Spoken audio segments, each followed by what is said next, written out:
नमस्कार साथियों, मैं जयंत कुशवाहा। आज हम जानते हैं अरावली के बारे में। तो अरावली जो है इसका विस्तार कितने राज्यों में है? तो आपका 4 राज्यों में। कौन कौन सा राज्य होगा आपका?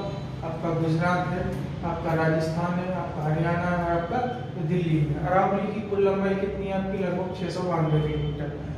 राजस्थान में अरावली की कुल लंबाई कितनी है आपकी? 550 किलोमीटर। इसी के साथ ही अरावली की जो सबसे ऊंची चोटी है वो कौन सी है आपकी?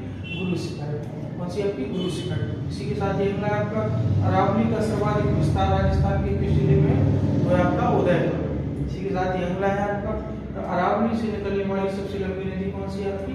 बनास नदी। इसी के साथ ही अगला है कौन सी नदी अरावली को 2 भागों में काटती है? तो वो है आपकी लूनी नदी।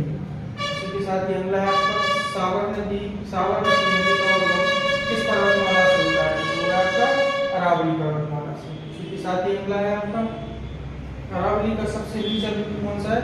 वो है आपकी पुष्कर घाट। अरावली के दर्रों को स्थानीय भाषा में क्या कहा जाता है? तो क्या कहा जाता है आपका? नाल। इसी के साथ ही अगला है आपका अरावली पर्वतमाला की जो आयु है वो लगभग कितनी है?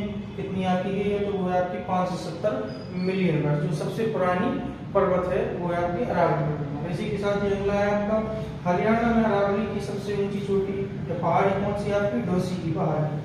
इसी के साथ ही अगला आपका राजस्थान में अरावली का कितना प्रतिशत भाग है या हिस्सा है? तो वो है आपका 80%, जो सर्वाधिक राजस्थान में है। इसी के साथ ही अगला है आपका थार के मरुस्थल में पूर्व की ओर प्रसार को कौन रोकता है? तो कौन रोकता है आपका? अरावली पर्वतमाला। इसी के साथ ही अगला है आपका अरावली की पहाड़ियों में स्थित प्रसिद्ध जैन मंदिर कौन सा है आपका? दिलवाड़ा जैन मंदिर।